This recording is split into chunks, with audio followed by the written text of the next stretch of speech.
अस्सलाम वालेकुम गाइस, कैसे हैं आप सब। उम्मीद है आप सब खैरियत से होंगे और ठीक होंगे और इन्जॉय कर रहे होंगे अपनी लाइफ को। तो गाइस आज हम स्टार्ट करेंगे अपनी एमडी कैट की जो फिज़िक्स है उसका चैप्टर नंबर जो हमारा 2 है उसको स्टार्ट करेंगे। लेकिन अगर बुक के हिसाब से करें तो चैप्टर नंबर 3 बनता है। तो बगैर किसी देरी के हम इसको स्टार्ट करते हैं। तो सबसे पहला हमारा जो टॉपिक आता है एमडी कैट के हिसाब से, तो हमें डिस्प्लेसमेंट, वेलोसिटी, एक्सेलरेशन और साथ में हमें स्पीड का कॉन्सेप्ट समझना है। डिस्प्लेसमेंट का कॉन्सेप्ट समझने से पहले मैं आपको ये बताता हूँ कि यहाँ पे जो लिखा हुआ है मैं उसको आपको थोड़ा एक्सप्लेन करने वाला हूँ कि यहाँ पर ये होता है। इसने एक्सप्लेन किया कि किसी भी दो पॉइंट्स के दरमियान जो शॉर्टेस्ट डिस्टेंस होता है उसे हमें डिस्प्लेसमेंट कहते हैं।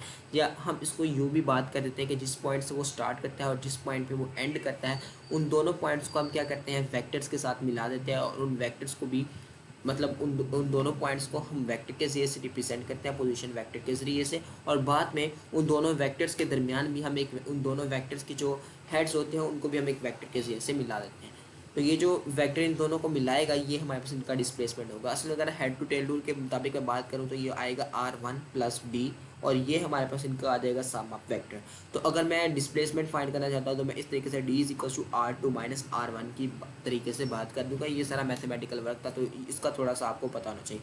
तो असल में हमारे पास ये क्या होता है, change in the position of the body from its initial position. या इसके अलावा हमारे पास यहाँ पर एक और डेफिनेशन है जो काफ़ी इंपॉर्टेंट हो सकती है। The displacement can be represented as a vector that describes how far and in what direction the body has been directed from its original position, कि अपनी ओरिजिनल पोजीशन से वो किस डायरेक्शन में और कितना मूव कर रहा है। तो ये हमें पता होना चाहिए।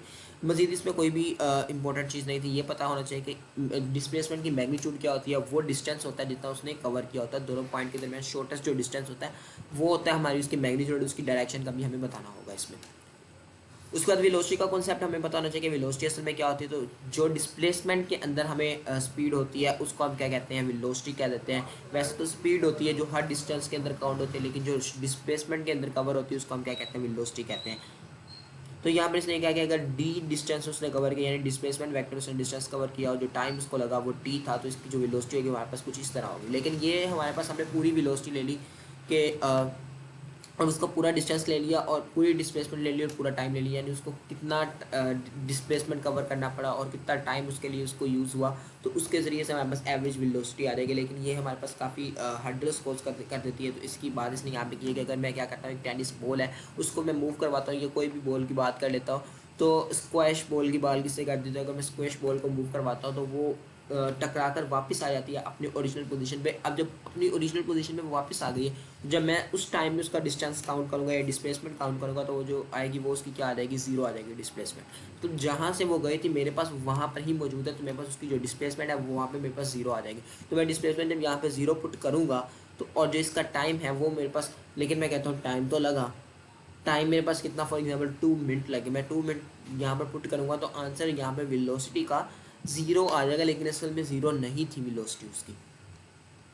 तो इसके लिए हम क्या करते हैं, हम इंस्टेंटेनियस वेलोसिटी का कॉन्सेप्ट यूज़ करते हैं। उसके अंदर हम क्या करते हैं, हमारे पास जो डिस्प्लेसमेंट होता है उसका पार्ट्स में कन्वर्ट कर देते हैं। किस तरीके से, हमारे पास डेल डी का कॉन्सेप्ट यहाँ पे पेश करता है। डेल हम क्या करते हैं, उस चीज़ के लिए यूज़ करते हैं जो कि हमारे पास वेरी स्मॉल हो, तो हम क्या करते हैं, डिस्प्लेसमेंट को वेरी शॉर्ट इंटरवल्स के अंदर कवर कर देते हैं और इसके साथ साथ हम टाइम को भी इंटरवल्स में वेरी शॉर्ट इंटरवल में कन्वर्ट कर देते हैं, जिसके नतीजे में हमारे पास क्या आ जाती है, हमारे पास इंस्टेंटेनियस वेलोसिटी आ जाती है, जिसको डिफाइन कुछ इस तरीके से करता है, limiting value of the del T over del T at the same time interval following the time T approaches to the zero. तो यहाँ पर ये हम हमारे पास यहाँ पर ये बात कर देगा। फिर वो बात कर देता है, इसको इस तरीके से एक्सप्लेन कर देता है। इसका अगर फार्मूला लिखना चाहें तो हम वी इंस्टेंटेनियस किस तरीके से लिख सकते हैं, ये बिल्कुल एवरेज वेलोसिटी का कॉन्सेप्ट के थोड़ा सा उसने फार्मूला को चेंज किया, हमें लिमिट लगा दी कि डेल टी हमारे पास इतना होना चाहिए कि वो जीरो तक अप्रोच करे, जीरो ना हो लेकिन जीरो तक अप्रोच करे, इतना छोटा टाइम होना चाहिए। तो del D over del T इस तरीके से हम इसको लिख सकते हैं। उसके बाद यहाँ पर बात करता है कि अगर इंस्टेंटेनियस वेलोसिटी हर टाइम इंटरवल पे, हर शॉर्ट टाइम इंटरवल पे जो कि हमारे पास बिल्कुल एक दूसरे के इक्वल होंगे, तो इंस्टेंटेनियस वेलोसिटी का जो वैल्यू आएगी वी इंस्टेंटेनियस की, हम क्या करेंगे, डी डेल टी हमारे पास बिल्कुल सेम होना चाहिए। तो हम फर्ज कर लेते हैं 0.1 सेकेंड, ये भी 0.1 सेकेंड। तो हम हर किसी की वैल्यू निकालेंगे 0.1 सेकेंड और देखेंगे कि डेल डी की वैल्यू फॉर एग्जाम्पल आए थे 0.1, तो हमारे पास वेलोसिटी इंस्टेंटेनियस कितनी आ जाएगी, 1। ठीक है, अगले टाइम पे मैं जाऊंगा तो मेरे पास डेल टी की वैल्यू 0.1 सेकेंड की रहेगी और ये वैल्यू भी मेरे पास 0.1 ही आती है, तो ये मेरे पास फिर से क्या आ जाएगा, 1।